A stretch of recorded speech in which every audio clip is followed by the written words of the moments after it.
I'd now like to ask our Congresswoman, who's completing her third term, earning for her fourth. She serves on the Natural Resources Committee, which oversees a lot of the environmental issues, national parks, and she's very passionate about the connection of the rivers with our communities, particularly urban core. She also serves on Armed Services Committee and has traveled to Afghanistan, I think 3-4 times now, and has done a terrific job for the district. Please welcome Congresswoman Tsongas. Thank you all. It's great to have you here on this beautiful fall afternoon. This is, I think, the sixth annual River Day. We actually started this morning in Groton, Massachusetts, and we're paddling out on the Nashua River because the communities along the Nashua have me file a piece of legislation to study whether or not the Nashua is eligible for wild and scenic designation, and that bill has made some progress. But it was a glorious morning on a river that, like the Merrimack, at one time was one of the dirtiest rivers in this country. Remarkable to see the kind of improvement that has been made there, and again, so much of it the result of federal policy, the Clean Water Act and all the resources that kind of legislation can bring to cleaning up our rivers, but also such a dedicated group of volunteers who had a passion for this river, valued it for its inherent beauty, for the opportunities it created for recreation, and who felt a responsibility generationally to transform it and bring it back to its former glory. And then we made our way to Lowell, where we were on the banks of the Concord River, which actually, if you were to travel it backwards, makes its way up into Concord, Massachusetts, and then where it divides into the Assabet and the Sudbury, and the tentacles of it go into other communities of this district. But we know that in Lowell, the Concord also joins the Merrimack, and it's because of that juncture that the Industrial Revolution was born on the banks of the Merrimack River in Lowell, and that Industrial Revolution made its way down the Merrimack River through Lawrence and here to Haverhill. And again, here we are to celebrate a rail trail that is a result of a vision that came up out of the community, that the community has worked so hard to advance.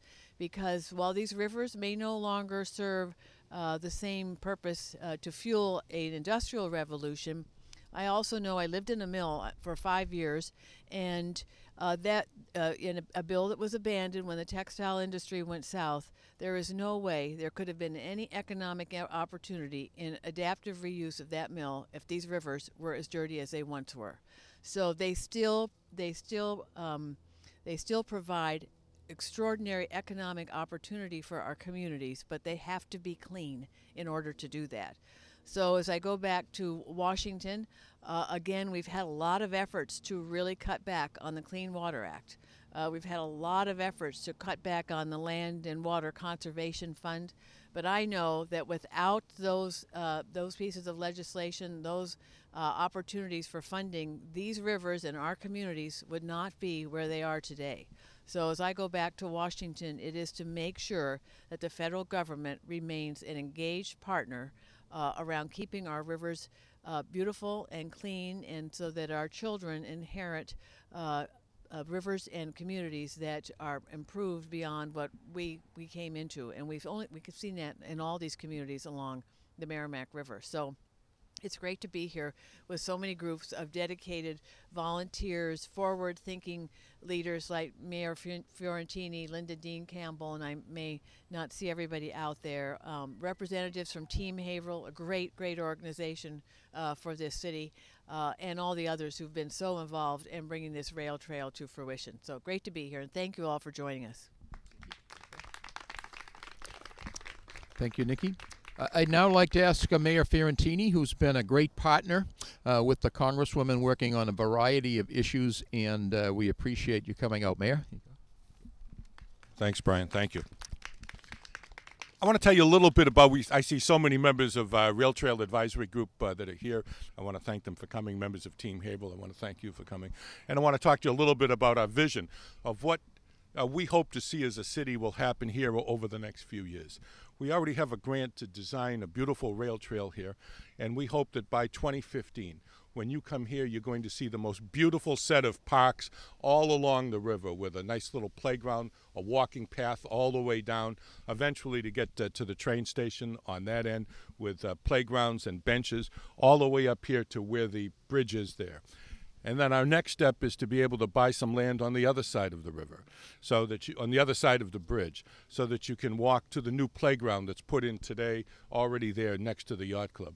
And then we hope our next step is to be able to buy the land that goes along by the down to the paperboard. Now, we've already had an agreement with the new owner of the paperboard company that they're going to put a playground and a park in down there.